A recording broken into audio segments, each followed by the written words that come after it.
देखो, हम लोग जो पिछले क्लास में एंड किए थे वहीं से स्टार्ट करते हैं। ठीक है, हम लोग एंड कहाँ पर किए थे? ये फॉर्मूले पर, dv is equal to minus E dot D R. ये वो फॉर्मूला था जिसको हम लोग आगे कैसे लेके गए कि अगर दोनों तरफ इंटीग्रेट किए तो, और इसको वेक्टर फॉर्म में लिखे थे तो हम लोग लिखे थे integration of dv is equal to minus E X D X minus E Y D Y minus E Z D Z. ये हम लोग लास्ट में रुके थे, और इसी पर बेस्ड हम क्वेश्चन करवाए थे इस पे, और क्वेश्चन हम फिर से आज से करवा रहे हैं। ठीक है, ध्यान से समझना कि इसको कहां कहां यूज करना है। सबसे पहले टू फाइंड डेल्टा वी मतलब पोटेंशियल डिफरेंस।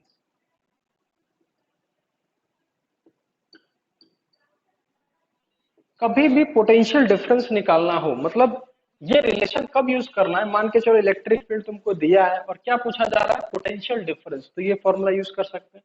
दूसरा चीज, टू फाइंड पोटेंशियल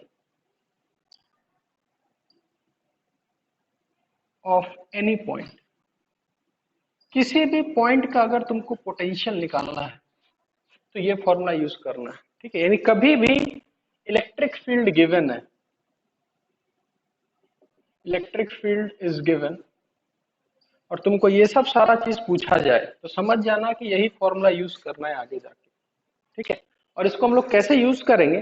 ठीक है, इसको एक क्वेश्चन के तौर पे बताते हैं। और लिमिट्स कैसे पुट करना है यहाँ, लिमिट्स तो मान के चलो हम ए टू बी, इसका अगर कोऑर्डिनेट्स दिया हुआ है x1 y1 z1, ठीक है, और इसका कोऑर्डिनेट्स दिया हुआ है x2 y2 z2, तो लिमिट कैसे पुट कर रहा है ध्यान समझना कि अगर ये a है और ये तुम्हारा क्या है b, तो अगर हम a से b जा रहे हैं तो a का कोऑर्डिनेट्स x1 y1 z1, यानी a का कोऑर्डिनेट्स नीचे जाएगा और b का कोऑर्डिनेट्स ऊपर जाएगा। इस टाइप से लिमिट लगाना है। अगर b नीचे मानोगे तो सारा लिमिट्स नीचे हो जाएगा, ये ऊपर मानोगे तो सारा लिमिट्स ऊपर हो जाएगा। तो ये बेसिक चीज है। कब लगाना है? इलेक्ट्रिक फील्ड दिया हुआ है और तुमको क्या निकालना है? ये सारा चीज निकालना है, तो ये फॉर्मूला लगाना है, याद रख कभी भी। ठीक है, अब एक क्वेश्चन है तुम्हारा एससी वर्मा में जो पिछले क्लास में हम लोग सॉल्व नहीं कर पाए थे। ठीक है, तो क्वेश्चन हम फिर से करवा रहे हैं, तुम लोग को समझना ध्यान से। हाँ, और इसमें जो मेन गलती होता है वो प्लस और माइनस का ही होता है। ठीक है, जिसके पास बुक है वो निकाल लो, तो question number 58 page 123 question number 58 देखो तो निकालो तो सब, जिसके पास बुक है।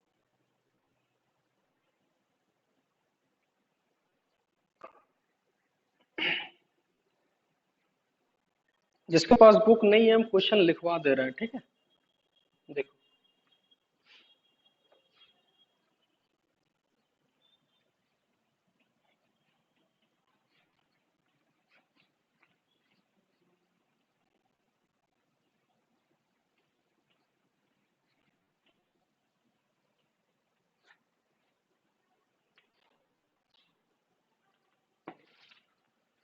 क्वेश्चन ये है।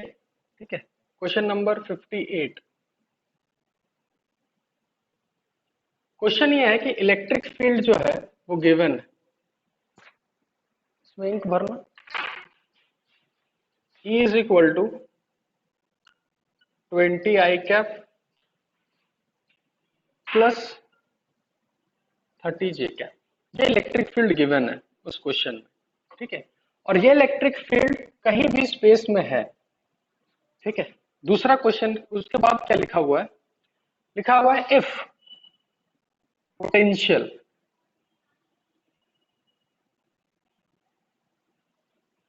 एट ओरिजिन, कि अगर potential at origin is taken 0, फिर उसके बाद वो माना है, क्या माना है कि ओरिजिन पे वो पोटेंशियल कितना मान रहा है? 0। देन फाइंड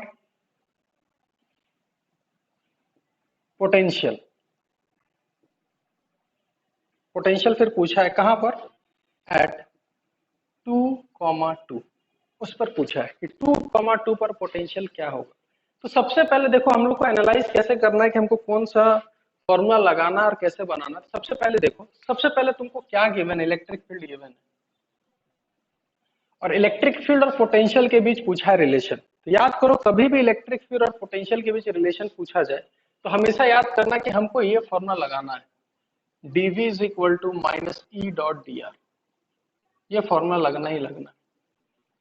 और जबकि ये पूरा वेक्टर फॉर्म में है सारा, तो हम यहाँ ऐसे लिखेंगे, कैसे लिखेंगे, dv is equal to minus of integration of ex dx।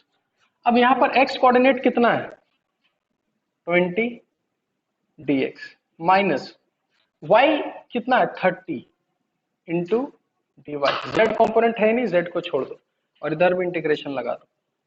अब तुमको क्या डिसाइड करना है, याद रखो यहाँ ए बी लिखते थे, अब तुमको ए किसको मानना है और बी किसको मानना है। तो सपोज वो बोला है कि ओरिजिन पे वो जीरो है, यानी ओरिजिन को मतलब 0,0, और दूसरा पॉइंट लेते हैं कौन सा, 2,2, ठीक है, इसको लेते हैं ए और इसको लेते हैं बी। तुमको जो मानना है, नीचे भी मान सकते हो, ऊपर भी ये मान सकते हो। ए का है 0,0, तो यहाँ भी 0, यहाँ भी 0, और बी का कोऑर्डिनेट्स क्या है, 2,2, यानी ऊपर 2, ठीक है, सारा लिमिट लिख दी। अब इसका इंटीग्रेशन, डीवी का इंटीग्रेशन वी होता है, और बी ऊपर है हायर और ये लोअर लिमिट, तो इसको लिखेंगे V B minus V A is equal to इसका -20 और dx का इंटीग्रेशन x, लिमिट 0 से 2, माइनस उसका आएगा 30y, लिमिट 0 से लेकर 2, ठीक है। अब हमको पता है कि ओरिजिन पे और वो पोटेंशियल कितना बोल दिया है, 0 लेना है, इसका मतलब va का कितना आएगा, 0 आएगा। तो उसके आगे हम लिखेंगे, va तो 0 हो गया, ये कैंसिल हो गया, तो हम लिखेंगे vb is equal to -20 into higher minus lower 2 minus 0 minus 30 into 2 minus 0। तो ये हो जाएगा -40 और वो हो जाएगा -60, इसका मतलब आंसर आएगा -100 वोल्ट। नहीं आ रहा है वीडियो ऑफ सबका, देखो यहाँ से अब कोई दिक्कत नहीं होगा, ठीक है। अब यहाँ कनेक्शन बढ़िया लग गया तो यहाँ वीडियो का प्रॉब्लम नहीं होगा। अगर वीडियो दिक्कत है तो चेक कर लेना एक बार, या तो फिर से कट कर कर ज्वाइन कर लेना, ठीक है। यहाँ से अब कोई दिक्कत नहीं होगा वैसे, ठीक है। वापस देखो यहाँ से, है ना, ये चीज क्लियर है सबको, एक बार बोल दो, उसके बाद हम आगे बढ़ेंगे। ये देखो, हाँ देखो सब, हाँ दिक्कत सिर्फ और सिर्फ लिमिट्स में होता है सबको, कि लिमिट्स कैसे पुट करना है हमको। तो यहाँ पर हमको इलेक्ट्रिक फील्ड दिया था और हमको पोटेंशियल निकालना है, तो याद करना है ये फॉर्मूला कभी भी वेक्टर फॉर्म में था, इसलिए वेक्टर फॉर्म में सारा लिखती है, ठीक है। अब हाँ बोलो, बोलो बोलो, कि बिना लिमिट पुट किए फॉर्मूला से आंसर कैसे निकाल लिया, बताओ जरा हमको भी, कैसे। हाँ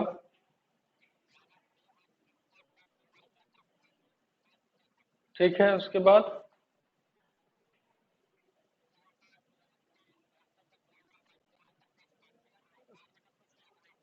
ठीक है, उसके बाद ना ना ना ना, नहीं नहीं वैसे नहीं होगा। वो आंसर इसलिए आ गया होगा ना क्योंकि यहाँ ओरिजिन यूज किया हुआ है। अगर यहाँ वैल्यू कुछ भी अगर 1,1 यूज किया होता ना, तो फिर तुम्हारा जो आंसर होगा वो गलत हो जाएगा, ठीक है। तो वो प्रोसेस यूज मत करो, हाँ वही प्रोसेस यूज मत करो, इसलिए हम बोल रहे हैं एकदम अच्छे से लिमिट्स पर ध्यान दो कि कौन सा लिमिट्स कहाँ पुट करना है, ठीक है। इसके लिए एक और क्वेश्चन दिया हुआ है, उसको ट्राई करो तुम लोग, ठीक है। ठीक उसके बाद वाला क्वेश्चन नंबर 59,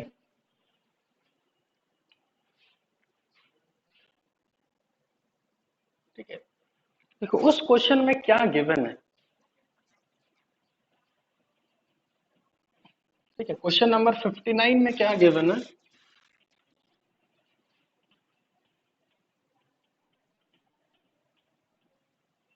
देखो क्वेश्चन नंबर 59 में ये गिवन है कि इलेक्ट्रिक फील्ड जो है वो गिवन है ए एक्स आई कैप, और ए का वैल्यू दिया हुआ है, क्या दिया हुआ है 10 वोल्ट पे, तो उसका वैल्यू रख देते हैं 10 एक्स आई कैप।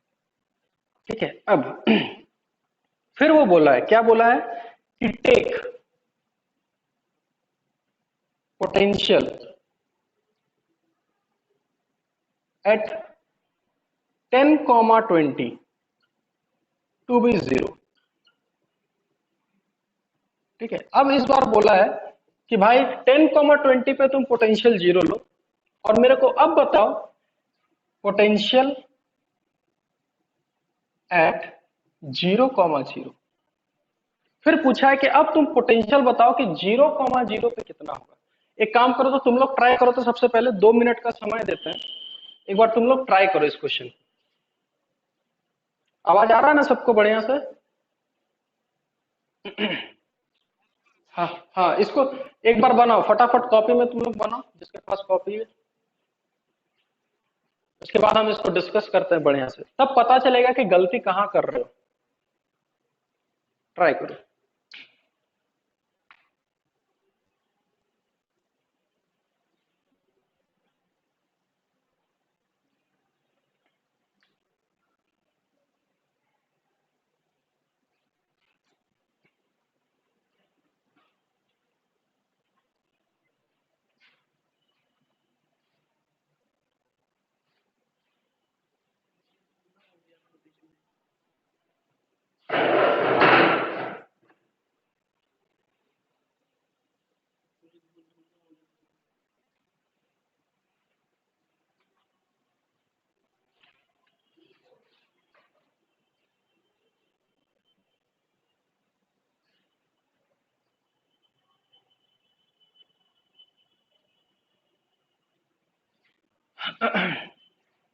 बताओ जल्दी इसका आंसर बताओ।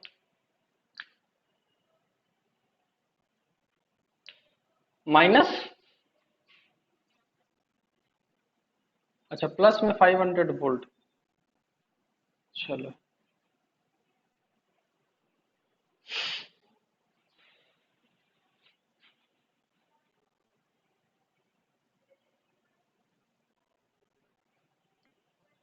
चलो देखो, हाँ जो बना लिए हो वो देखो, और जो नहीं बना पाया वो देखो, हाँ इस दोनों कि कैसे हम लोग को बनाना है। सबसे पहले देखो आइडेंटिफाई कैसे करना है कि आपको कौन सा फॉर्मूला लगाना है। इलेक्ट्रिक फील्ड गिवन है और बात पोटेंशियल का चल रहा है, तो कभी भी इलेक्ट्रिक फील्ड गिवन है और बात पोटेंशियल का चल रहा है, इसका मतलब समझ जाना है कि हमको फॉर्मूला लगाना है dv is equal to minus of E X. E X है 10x इंटू डी एक्स। उसके बाद कोई कोई लिखना ही नहीं है, क्यों? क्योंकि वाई जेड का कंपोनेंट है ही नहीं, और दोनों तरफ कर देना है इंटीग्रेट। अब यहां पर पॉइंट्स कैसे आइडेंटिफाई करना है, तो मान के चलो इस 10, 20 को ए मान लेते हैं, और बी को मान लेते हैं 0, 0। ठीक है, कहीं भी कुछ भी हम मान लेते हैं। अब यहां पर हम मानते हैं ए और यहां पर मानते हैं बी। ठीक है, तुम उस पॉइंट को कुछ ही मानो, बस याद ये रखना है कि यहाँ ए है तो यहाँ ए का कोऑर्डिनेट जाना चाहिए। तो ए का कोऑर्डिनेट कितना है 10, और बी का कोऑर्डिनेट कितना है 0, यानी ये 20 किसी काम का है ही नहीं, क्योंकि 20 वाई एक्सिस में और वाई एक्सिस का कुछ है ही नहीं यहाँ पर। उसके बाद सॉल्व करते हैं, तो इसको लिखेंगे VB माइनस VA, लिख दिए। यहाँ पर माइनस 10 बार आ गया, एक्स का इंटीग्रेशन होता है x²/2, लिमिट ऊपर 0 नीचे 10, ये 2 से 5 कैंसिल हो गया। अब हमको पता है कि हमको VB चाहिए, और VA का पोटेंशियल कितना दिया हुआ है 0, यानी ये टर्म हो जाएगा 0। तो VB is equal to minus of 5, उसके बाद हायर लिमिट हो गया 0, माइनस लोअर लिमिट हो गया 10 का होल स्क्वायर 100, माइनस माइनस कितना हो जाएगा प्लस, तो आंसर कितना हो गया 500। बस कोई दिक्कत नहीं होगा, बस खाली स्टेप बाय स्टेप चलो और प्रोसेस वाइज चलो कि हम कैसे लिमिट्स पुट कर रहे हैं, ठीक है, कौन सा फॉर्मूला लगा रहे हैं। ठीक है, तो एनसी वर्मा का सारा क्वेश्चन आराम से बनेगा, किसी में कोई दिक्कत नहीं आने वाला। ठीक है, चलो इसके में बहुत चीज सीख गए हम लोग, पोटेंशियल निकालना सीख गए, पोटेंशियल डिफरेंस निकालना सीख जाओगे, है ना। अब हम लोग अब ये पढ़ें कि अगर इलेक्ट्रिक फील्ड गिवन है तो हम लोग पोटेंशियल या पोटेंशियल डिफरेंस कैसे निकाल सकते हैं। अब हम लोग ये पढ़ेंगे क्या, कि अगर हमको पोटेंशियल दिया है, इफ पोटेंशियल इज गिवन,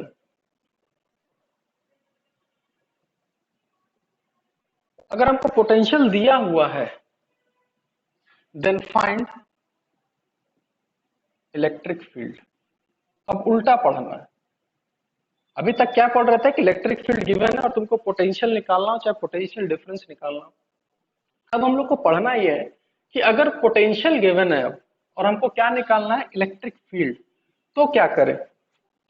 तो हम लोग तो पढ़े कि भाई इन दोनों के बीच एक ही रिलेशन है, क्या, dv is equal to minus E dot D R.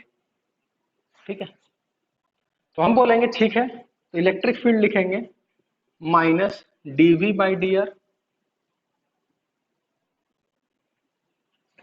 तो अब हमको पता है कि भाई इलेक्ट्रिक फील्ड जो ये रहता है वो तो वेक्टर क्वांटिटी है और वो तीनों एक्सिस में होगा। तो हम यहां से लिखेंगे, क्या लिखेंगे, कि जो x कंपोनेंट होगा वो माइनस d, मतलब डिफरेंशिएशन होता है, और एक ये टर्म अगर सुने हो तो बढ़िया बात है, नहीं सुने हो तो कोई बात नहीं, हम बता देंगे क्या होता है। इसको बोलते हैं del, del v by del X. इस डेल d को बोलते हैं डिफरेंशिएशन और इस डेल को बोलते हैं पार्शियल डिफरेंशिएशन। पार्शियल डिफरेंशिएशन कहां यूज करते हैं, मान के चलो कि कोई चीज बहुत सारे चीजों पर डिपेंड करता है। फॉर एग्जाम्पल जैसे कि एक टर्म लेते हैं y is equal to A X square plus B Z square, इस टाइप से। तो देखो ये y जो है वो x पे भी डिपेंड कर रहा है, z पे भी डिपेंड कर रहा है। ठीक है, तो कभी भी कोई टर्म बहुत सारे क्वांटिटी पे डिपेंड कर रहा है तो उस जगह हम लोग डिफरेंशिएशन का यूज नहीं करते, हम लोग क्या यूज करते हैं, पार्शियल डिफरेंशिएशन का। अब बोलोगे सर पार्शियल डिफरेंशिएशन पढ़े नहीं है, तो यहाँ कोई बड़ा सा चीज नहीं है, पार्शियल डिफरेंशिएशन हम सिखा भी देंगे, बहुत सिंपल चीज है। जिसको डिफरेंशिएशन आता है उसको पार्शियल डिफरेंशिएशन आराम से समझ में आएगा। ठीक है, तो अभी तक डिफरेंशिएशन पढ़ रहे थे, क्यों, क्योंकि एक जगह y था एक जगह x था, y is equal to 10x, y is equal to 6x। ठीक है, तो सिर्फ वो x पे डिपेंड करता था, इसलिए डिफरेंशिएशन हर जगह था। लेकिन यहां देख रहा है कि यहाँ इलेक्ट्रिक फील्ड तीन कंपोनेंट है, एक्स वाई जेड। तो यहाँ जो y का कंपोनेंट होगा वो होगा minus del V by del Y, और जो z कंपोनेंट होगा वो होगा minus del V by del Z. तो बोलोगे फिर इलेक्ट्रिक फील्ड कैसे लिखोगे, तो लास्ट में तुमको लिखना है कि इलेक्ट्रिक फील्ड जो आएगा वो वेक्टर में लिखेंगे ई एक्स आई कैप, वो जो ई एक्स वहां से आया, प्लस ई वाई जे कैप प्लस ई जेड के कैप, ये लिखना फाइनली। तो यानी कि अब पार्शियल डिफरेंशिएशन का बात करते हैं क्या होता है। तो एक एग्जांपल लेते हैं, क्या, सपोज कि कोई टर्म है v, पोटेंशियल ही लेते हैं, वो ऐसे डिपेंड कर रहा है 2xy plus 3x square y, इस टाइप से। तो हम देख रहे हैं कि ये v जो है x और y दोनों पे डिपेंड कर रहा है। तो जब हम पार्शियल डिफरेंशिएट करेंगे किसके रिस्पेक्ट में, x, तो समझना ध्यान से, x को छोड़कर जितना भी टर्म्स है सब कांस्टेंट रहेगा उसके लिए, यानी x को छोड़ के बाकी सब टर्म कांस्टेंट। यानी कि अगर हम इसको देखें 2xy को, तो यहाँ 2y कांस्टेंट है तो बाहर आ गया, और x का डिफरेंशिएशन कितना हो गया 1, प्लस यहाँ एक्स स्क्वायर है तो बचा क्या 3y, तो 3y बाहर आ गया, और एक्स स्क्वायर का डिफरेंशिएशन कितना होगा 2x, बस बात खत्म। अगर हम यहाँ del v by del y का बात करते हैं y के रिस्पेक्ट में, तो y के रिस्पेक्ट में तो यहाँ y को छोड़कर कौन है 2x है, और y का डिफरेंशिएशन कितना हो जाता 1, प्लस यहाँ y को छोड़ दे तो क्या आता 3x स्क्वायर, और फिर से y का डिफरेंशिएशन 1, तो ये आ गया। यानी कि जब x के रिस्पेक्ट में डिफरेंशिएट करोगे तो बाकी x को छोड़ के बाकी सब चीज कांस्टेंट, जब y के रिस्पेक्ट में करोगे तो y को छोड़ के बाकी सब चीज कांस्टेंट। तो ये वो थ्योरी है, ठीक है। अब इसी पर बेस्ड तुमको एचसी वर्मा में एक क्वेश्चन दिया है, ठीक है। क्या दिया है हम लिख देते हैं। इसके पास है क्वेश्चन नंबर 60। उतारोगे स्क्रीन से?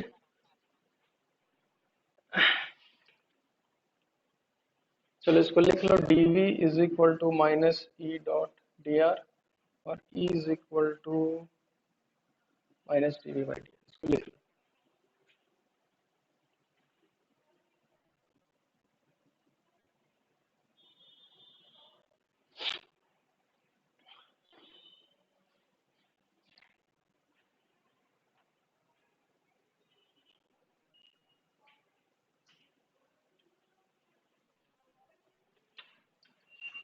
ठीक है, उतारना हो जाए तो बता देना। हाँ,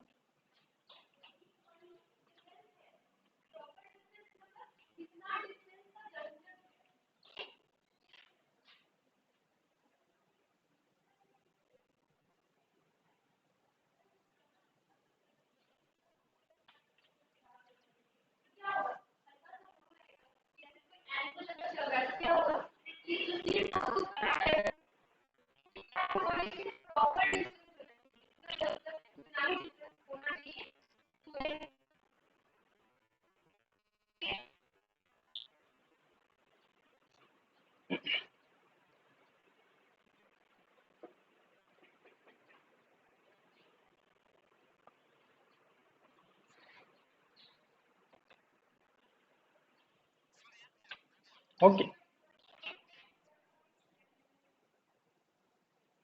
चलो आगे बढ़ते हैं ना। अब इसी पे बेस्ड क्वेश्चन नंबर 60 है। जिसके पास बुक है वो बुक निकाल लो, नहीं तो हम यहाँ क्वेश्चन लिख दे रहे हैं, ठीक है।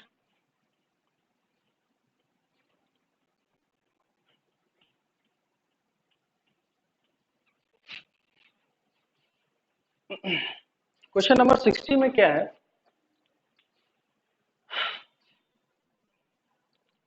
कि पोटेंशियल दिया हुआ है। कितना दिया हुआ है? ए का वैल्यू कितना है? 10।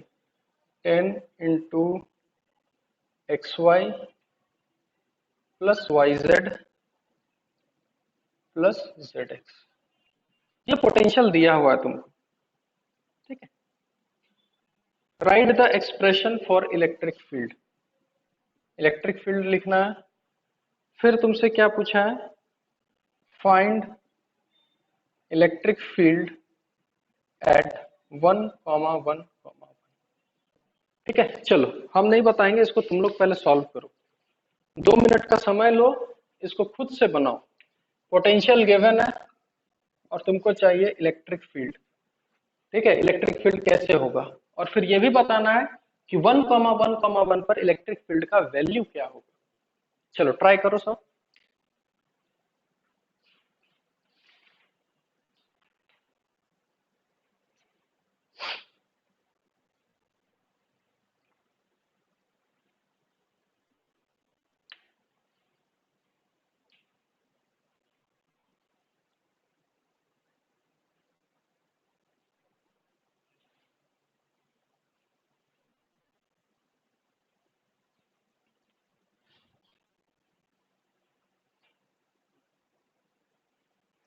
जो प्रोसेस एकदम बताया गया है उसी प्रोसेस पे को फॉलो करो एकदम। सबसे पहले सारा कंपोनेंट निकालो, ई एक्स निकालो, ई वाई निकालो, ई जेड निकालो, फिर लास्ट में वेक्टर फॉर्म में लिख दो बढ़िया से। हम इसका आंसर लिख देते हैं साइड में, जिसका आंसर आ चुका होगा 60। आंसर ये आ रहा होगा, इलेक्ट्रिक फील्ड का value -10 Y plus Z I cap plus X plus Z J cap plus X plus Y K cap. और एक वैल्यू और दिया हुआ है इसका, इसका आंसर दिया हुआ है 35 न्यूटन पर कूलम। चेक करो किसी का अगर आया हो तो।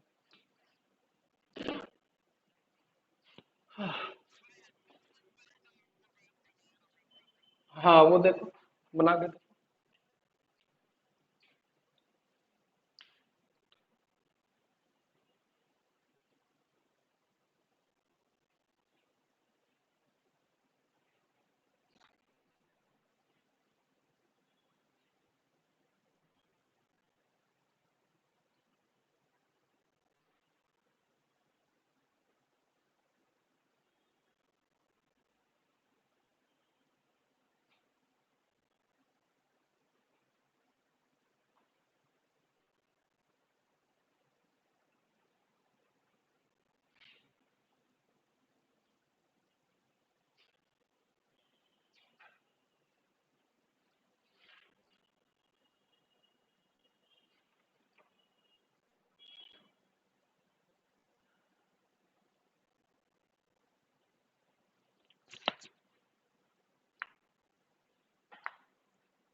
चलो देखो, हम इसको बताते हैं, ठीक है? जिसका आया ठीक, नहीं आया वो देखो।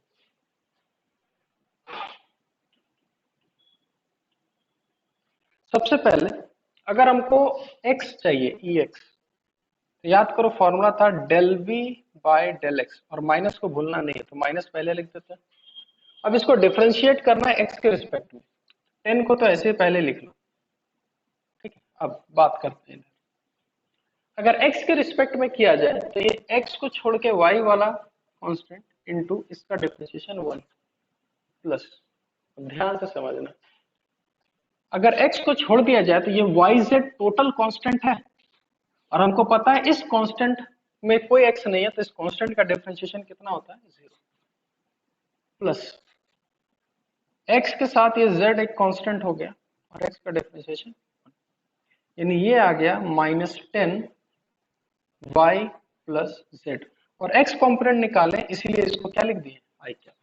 उसी तरीके से ई वाई, -10 पहले आ जाएगा, x y का डिफरेंशिएशन 1 प्लस y है, z कांस्टेंट हो गया, फिर y का डिफरेंशिएशन 1, और ये पूरा टर्म y के लिए क्या है, कांस्टेंट है, ये 0, तो ये तुम्हारा आ जाएगा -10 x प्लस जेड जे का। सिमिलरली Ez आ जाएगा तुम्हारा, सॉल्व करके देख लेना, x प्लस वाई के। तो इसी को देखो यहाँ 10 कॉमन ले लिया और सब जगह रख दिया। अब तुमसे जो पूछा था कि 1,1,1 पर इलेक्ट्रिक फील्ड का वैल्यू होगा कितना, तो हम ये बोलेंगे कि अगर हमको 1,1 पर वैल्यू निकालना है तो वैल्यू में पुट कर देते हैं, तो इलेक्ट्रिक फील्ड का वैल्यू कितना हो जाएगा, 11222, यानी हो जाएगा -10 2i cap plus 2j cap plus 2k cap, तो इलेक्ट्रिक फील्ड आ जाएगा -20i -20j -20k। और वो वैल्यू पूछा है, ये तो मेरे पास वेक्टर फॉर्म में आया, वैल्यू पूछा है, उसका मैग्नीट्यूड पूछा है, तो याद करो मैग्नीट्यूड कैसे निकालते थे हम लोग, रूट अंडर 20 का होल स्क्वायर प्लस 20 का होल स्क्वायर प्लस 20 का होल स्क्वायर, तो इसका आंसर आ जाएगा 20√3। इसका अप्रॉक्स वैल्यू तुम लोग निकाल के देख लेना कितना आ रहा हो, शायद उतना ही आ रहा होगा जितना हम लोग निकाले 35 के अप्रॉक्स। इसका वैल्यू 1.732 समथिंग 1.4 कुछ होता है, ठीक है? तो इसका अप्रॉक्स वैल्यू जो आएगा वो देखना 35 के अप्रॉक्स आ रहा होगा। समझ में आया, एक बार देख लो, किसी को कोई डाउट है तो पूछ लो। क्लियर है? हेलो, है ना? चलो आगे बढ़ते हैं ना। अब इतना चीज सीखने के बाद हम लोग जब भी इलेक्ट्रिक फील्ड गिवन है, हम लोग पोटेंशियल निकाल सकते हैं, पोटेंशियल डिफरेंस निकाल सकते हैं।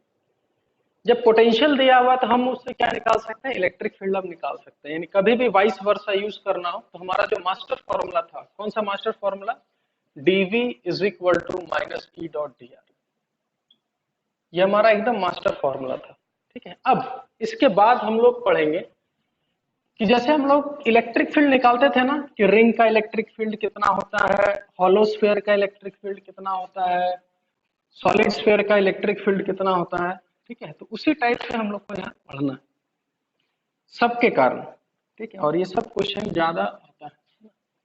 तो सबसे पहले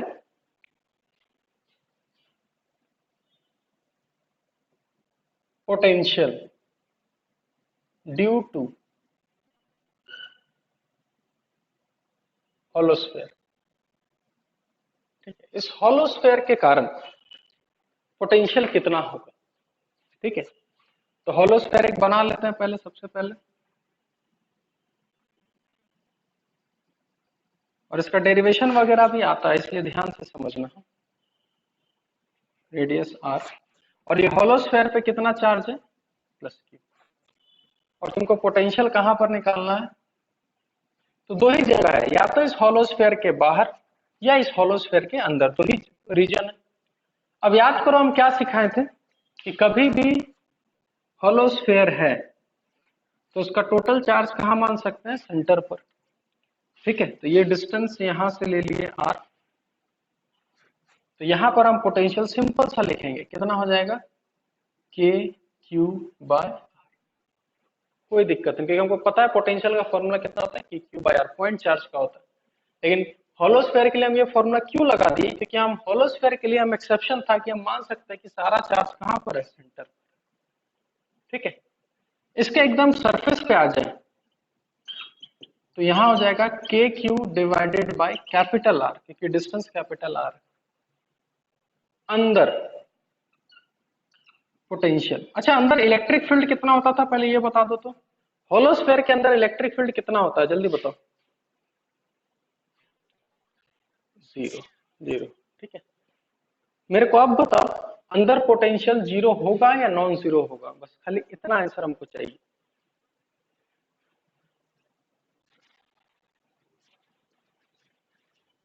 चलो ठीक है, ठीक है, माइक ऑफ कर लो, बड़ा डिस्टर्ब। देखो, तो अंदर पोटेंशियल कितना होगा। अब याद करो हम पोटेंशियल कैसे बोल सकते हैं, हमको इलेक्ट्रिक फील्ड पता है, समझना कंसेप्ट कैसे लगा रहा है, हमको इलेक्ट्रिक फील्ड पता है और हमको पोटेंशियल निकालना है। तो मेरे पास मास्टर फॉर्मूला क्या है, यही वाला, dv is equal to minus E dot D R, क्योंकि यही एक मास्टर फॉर्मूला जो हमको आंसर दे देगा, ठीक है। अब समझना, इलेक्ट्रिक फील्ड जीरो है, तो अगर इलेक्ट्रिक फील्ड जीरो है तो ये टर्म जीरो होगा, तो dv is equal to zero. अगर dv जीरो है तो v क्या होगा बताना जरा, अगर dv कांस्टेंट था, कांस्टेंट, ऐसा ये मत बोल रहा है dv जीरो है तो v भी जीरो, ऐसा कुछ नहीं है। अगर dv तुम्हारा जीरो है तो v का वैल्यू क्या हो जाएगा, कांस्टेंट। इसका मतलब अंदर v का वैल्यू कांस्टेंट है, यहां तक तो हम कर लिए। लेकिन इसका वैल्यू होगा कितना, कांस्टेंट तो है लेकिन उस कांस्टेंट का कुछ तो वैल्यू होगा, कितना होगा बताओ, कोई आंसर दे सकते हो। v का वैल्यू कांस्टेंट है, हाँ, क्योंकि देखो क्यों कांस्टेंट में पहले लिख देते हैं, इसका वैल्यू के क्यू बाय कैपिटल आर होगा। और ये क्यों लिखे हैं, इसका लॉजिक भी समझना। इस पूरे रीजन में, इधर बाहर रीजन में इलेक्ट्रिक फील्ड है, तो अगर इलेक्ट्रिक फील्ड है तो पोटेंशियल चेंज होगा, तो पोटेंशियल चेंज हो रहा है, पोटेंशियल चेंज हो रहा है, हो रहा है, हो रहा है, हो रहा है, हो रहा है, सरफेस तक आए।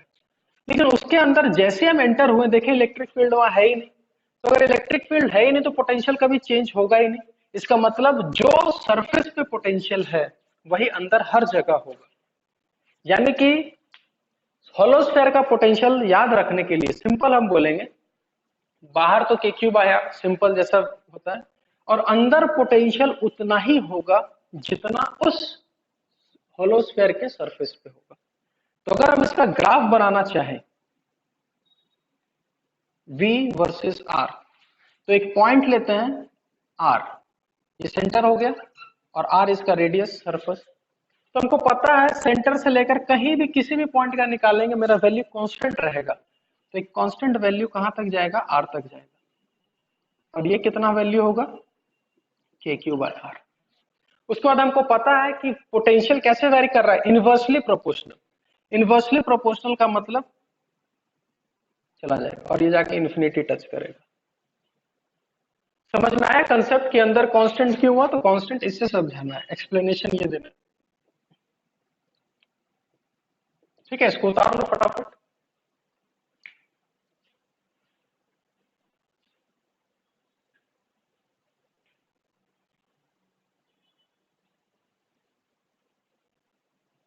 हो जाए तो फिर बता देना, आगे बढ़ेंगे।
चलो हो गया, मिटाए। चलो आगे बढ़ते हैं। तो देखो होलोस्फेयर का बहुत आसान है पोटेंशियल निकालना, ठीक है। बाहर के क्यू बाई आर जैसा होता है, और अंदर पोटेंशियल उतना ही होगा जितना उसके सरफेस पे। अब क्वेश्चन कैसा आएगा, हम क्वेश्चन ही बता देते हैं।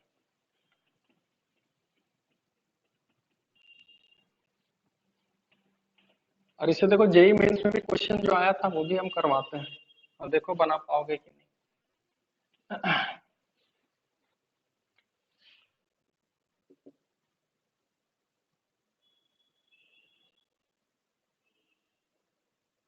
दो शेल है, शेल मतलब होलोस्फेयर। एक पे चार्ज -2q है, जिसका रेडियस r है, और एक का 4q है, इसका रेडियस 2r है। ठीक है, दो पॉइंट्स गिवन है, ये पॉइंट गिवन है ए, और ये पॉइंट गिवन है बी। क्वेश्चन सिंपल सा भी देते हैं, find V A V B. Try करो फटाफट, find V A and V B. Try करो, गलती होगा तो ही सीखोगे।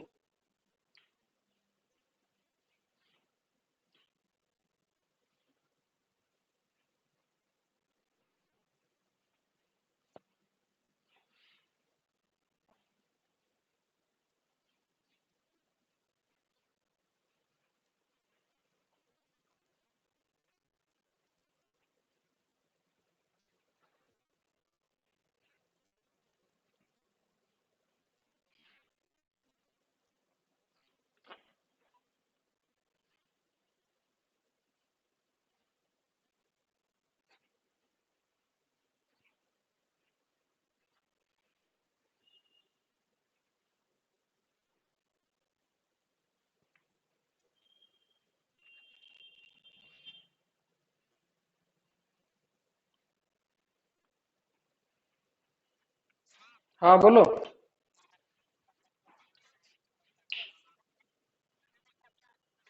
दोनों का 2k⁴r, ठीक है देखते हैं। किसका, इसका? हाँ, अच्छा उस, चलो ठीक है ये, चलो ठीक है देखते हैं ना कि क्या। चलो ठीक है देखते हैं। एक काम करते हैं, ठीक है, सबसे पहले वीबी का निकालते हैं। हाँ, चलो इसका निकालते हैं। तुमको पता है इस पॉइंट पर पोटेंशियल, यहाँ दो शेल है, दोनों के कारण होगा, और दोनों के कारण होगा मतलब इस शेल के कारण हमको सरफेस पे ही लिखना है, तो कितना होगा एक एक करके, तो इसका लिखेंगे 4k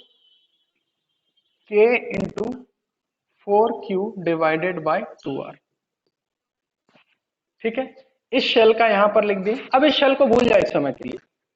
अब इस शेल को देखो, तो इस शेल का यहां से लेकर यहां तक डिस्टेंस 2 आ रही है, और चार्ज कितना है -2q, तो plus k into -2q divided by 2r।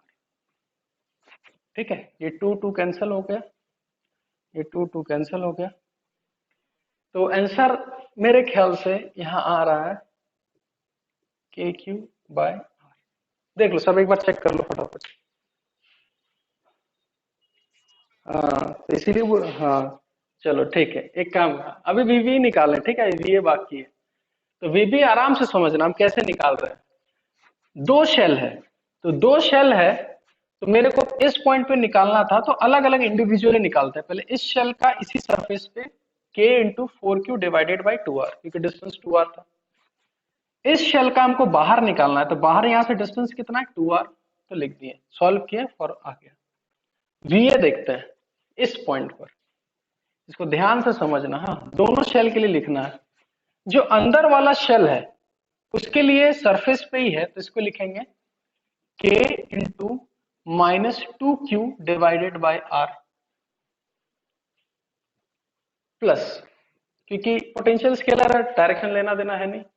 अब हमको इस पॉइंट पर इस शेल का लिखना है, ध्यान से समझना। इस शेल का अंदर लिखना है, तो हमको पता है इस शेल का अंदर उतना ही पोटेंशियल होगा जितना उसके सरफेस पे, और उसके सरफेस पे कितना होता है, तो k into 4q divided by 2r।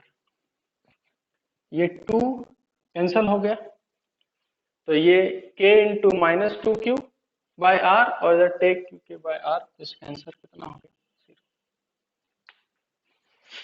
तो गलती समझ में आया कहाँ गलती की है, या एक बार फिर से समझाएं, बता दो।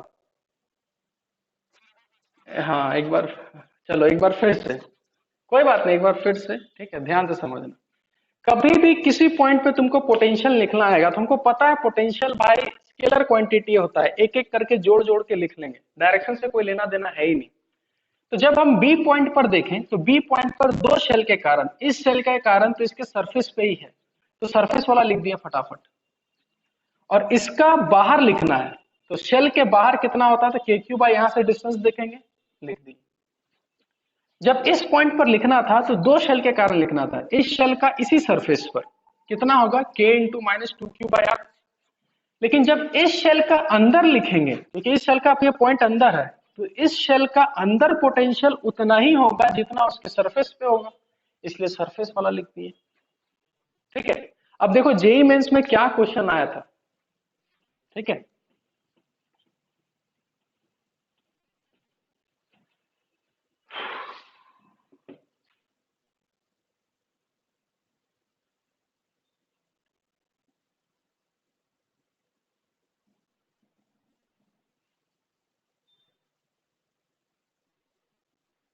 इसका शायद 4q था।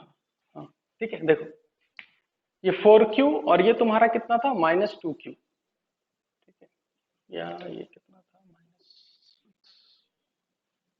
चलो कुछ भी रैंडम डाटा लेते हैं, क्वेश्चन क्या था वो हम समझा देते हैं। एक शेल ए है, ये शेल बी है, ये शेल ए, ये शेल बी। ठीक है, क्वेश्चन ये था, हम क्वेश्चन में लिख देते हैं, हम समझाएंगे नहीं, हम क्वेश्चन बस लिख देते हैं। और ये दोनों शेल समझना बीचों बीच था, ठीक है, ये थोड़ा साइड में लग रहा है।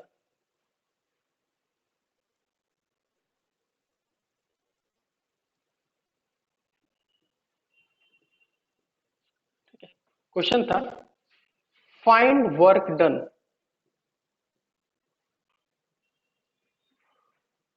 ठीक है, in bringing a charge small q from shell A 2। ठीक है, अगर एक क्यू चार्ज को ऐसे दिया हुआ था, क्यू चार्ज को अगर हम यहां से यहां तक लाते हैं, सेल ए से लेकर सेल बी तक, तो हमको कितना वर्क करना होगा, निकाल के दिखाओ तो। चलो,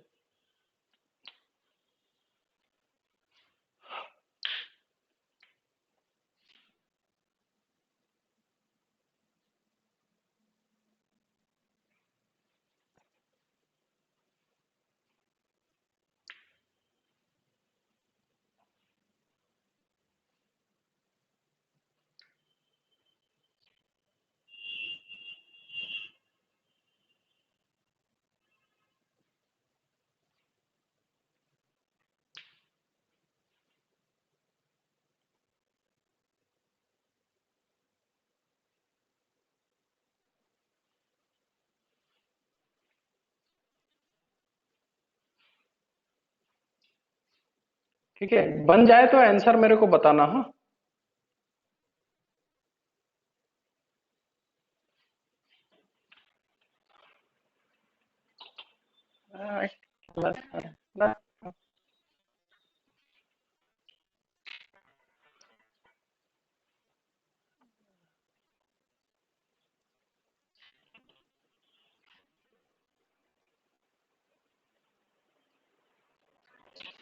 हाँ?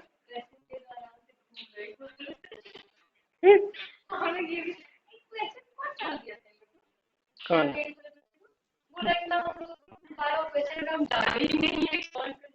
अरे वो डाला होगा, पैसा नहीं होगा।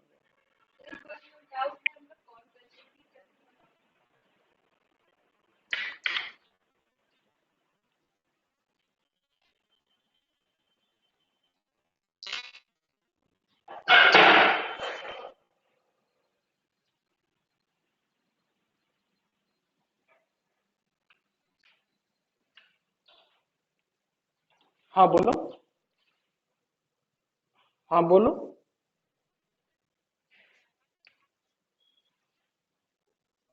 -2 k क्यू बाय आर। चलो ठीक है, पहला आंसर। और बताओ जी। सेम। चलो बढ़िया। अब बोलोगे कि सर ये सब तो पढ़। हाँ बोलो बोलो। 7 k क्यू बाय आर। चलो ठीक है, दो ऑप्शन हो गया। और बताओ।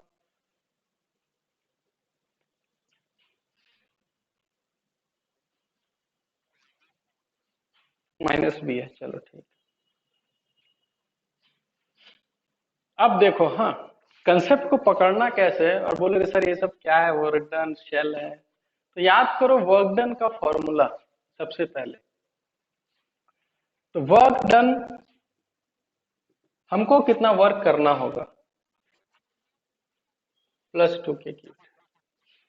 चलो ठीक है, तो हमको कितना वर्क करना है, यानी work done by external agent, तो हमको पता है कि वो नीचे वाला माइनस, ठीक है। तो कितना वर्क करना होगा, तो हमको पता है कि work done by external agent सिर्फ होता है चेंज इन पोटेंशियल एनर्जी। ठीक है, अब चेंज इन, अब याद करो फॉर्मूला, U is equal to Q into B. तो वर्क डन बाय एक्सटर्नल हो जाएगा डेल्टा यू, यानी इसको लिख सकते हैं Q इंटू डेल्टा वी, क्योंकि del U equal to Q into delta V हो जाता है। चलो, डेल्टा वी का मतलब फाइनल माइनस इनिशियल, तो ये पॉइंट हो गया फाइनल और ये पॉइंट हो गया इनिशियल। ये इनिशियल मतलब तुमको सबसे पहले वीए निकालना है और उसके बाद क्या निकालना है, वीबी। चलो वी और वीबी निकालते हैं दोनों। अब इस पॉइंट पर अगर तुमको पोटेंशियल चाहिए, तो इसके लिए होगा k into -6 Q divided by 2r plus इसका बाहर k into 4 Q divided by r,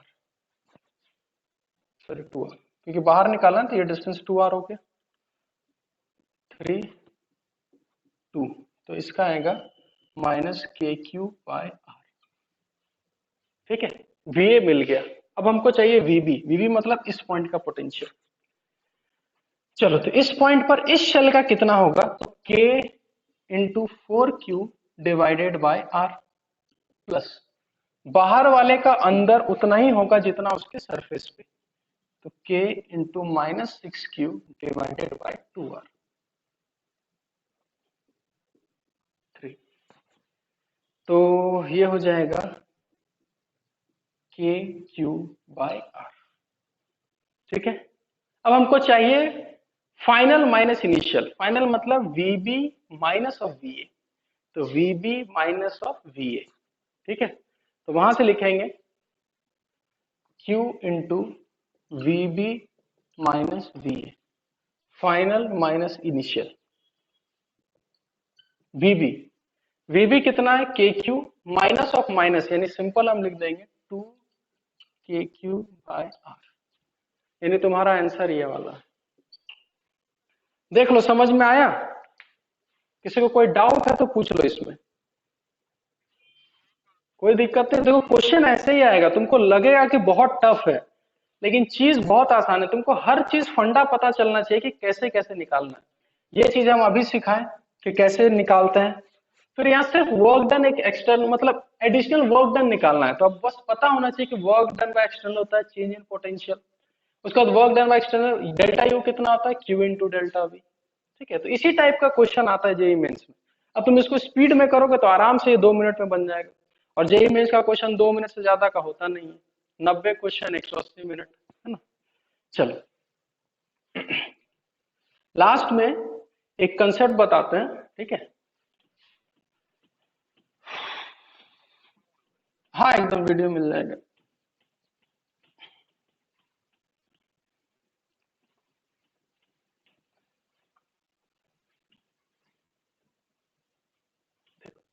एक टर्म है इक्वी पोटेंशियल सरफेस। बोले कि इक्वी पोटेंशियल सरफेस क्या है, इसको समझने के लिए समझना मैं चीज बता रहा। एक मान लो एक चार्ज लिए प्लस क्यू, हमको पता है प्लस क्यू से तुम आर डिस्टेंस जाओ, यहां पर फॉर्मूला होता है K Q by are. Direction होता ही नहीं, लेना देना है ही नहीं। यहां से आर डिस्टेंस पर जाओ, कितना आ गया, के क्यू बाय आर। यहां से आर डिस्टेंस पे जाओ, के क्यू बाय आर। ठीक है, तो इससे हर आर आर डिस्टेंस पर फॉर्म जो वैल्यू होगा वो के क्यू बाय आर होगा। अब तुम मेरे को विजुलाइज करके बताओ कि अगर यहाँ एक पॉइंट चार्ज है, तो यहां से हर आर आर डिस्टेंस पर एक पॉइंट ले लो। उस पॉइंट को अगर सबको मिला दिया जाए, क्या बनेगा, सर्कल बनेगा या स्फेयर बनेगा?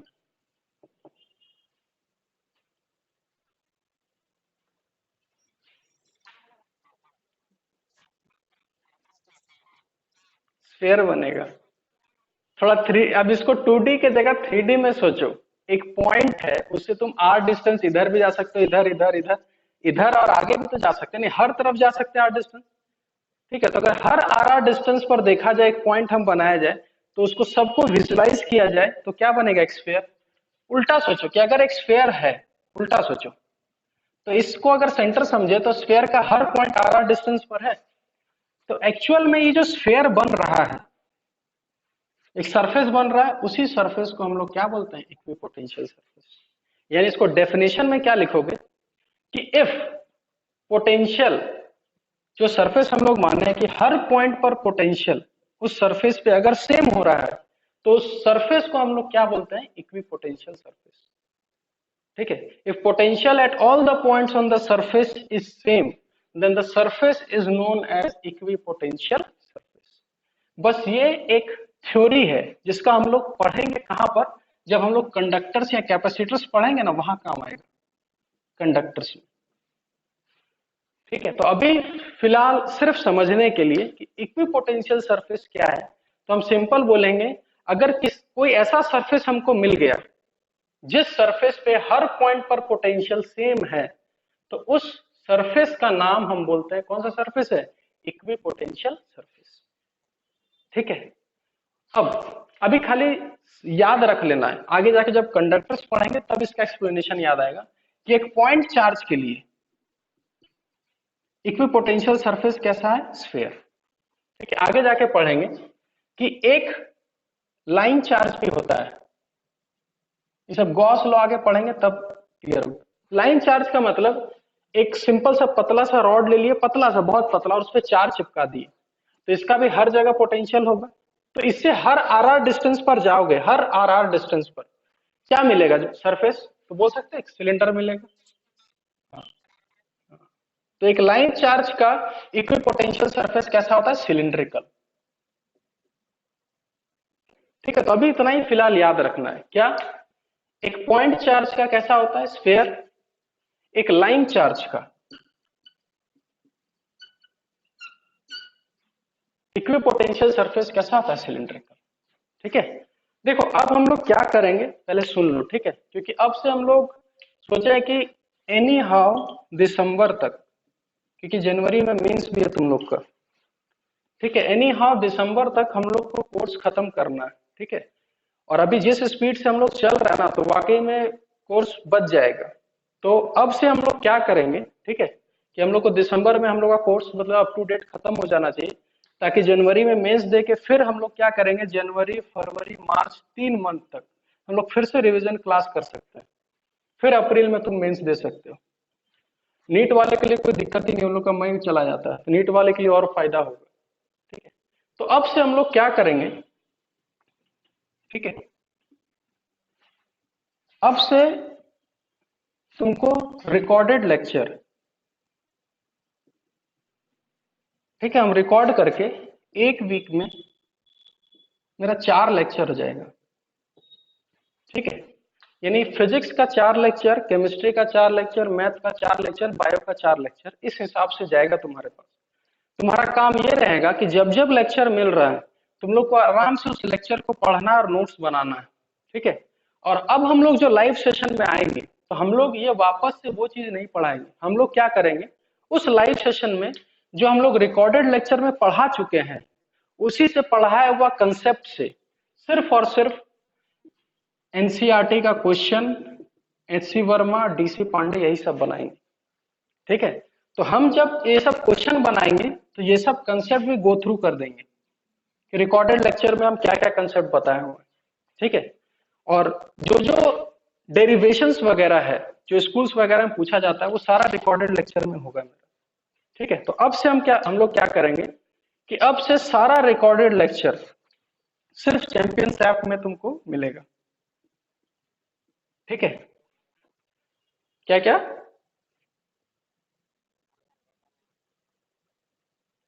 कहा है जी,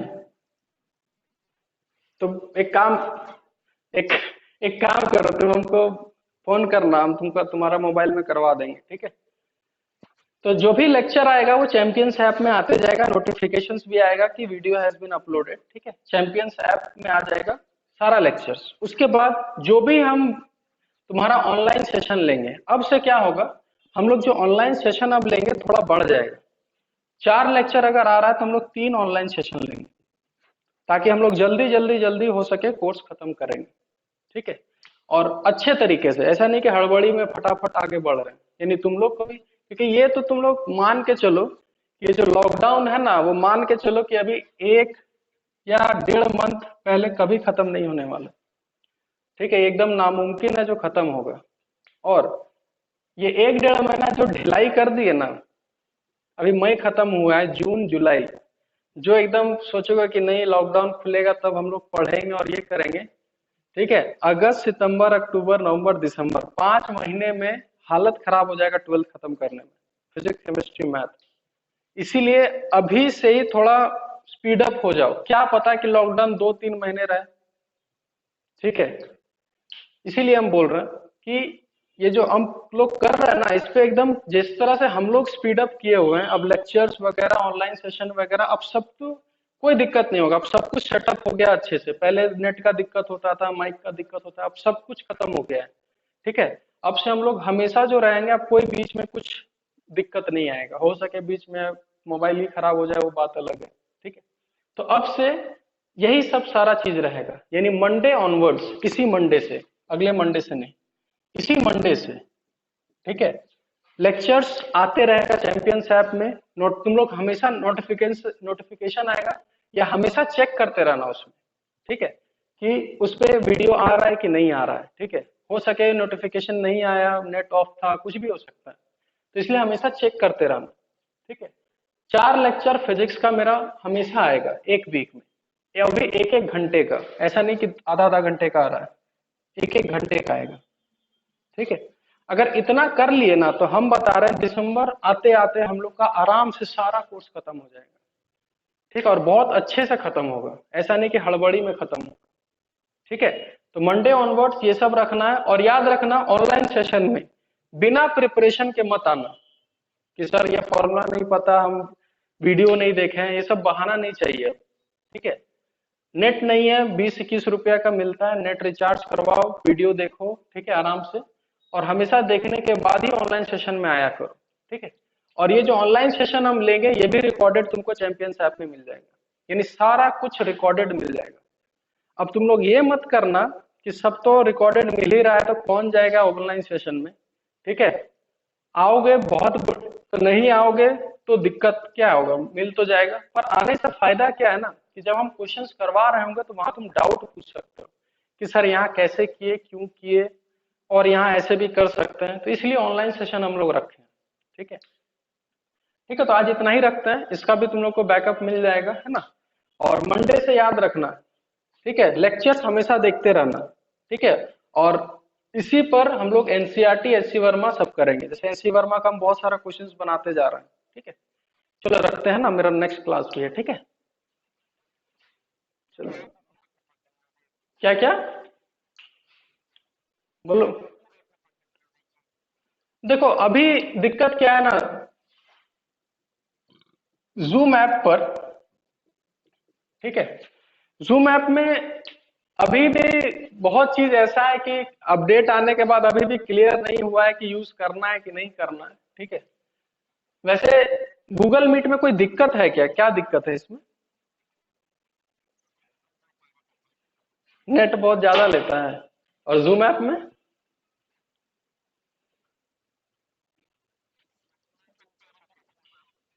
हाँ तो उतना उतना चलता है, मतलब तुम अगर सिक्योरिटी के मामले में चलोगे तो गूगल मीट ही रखो। ठीक है, ज्यादा बेटर है। ठीक है।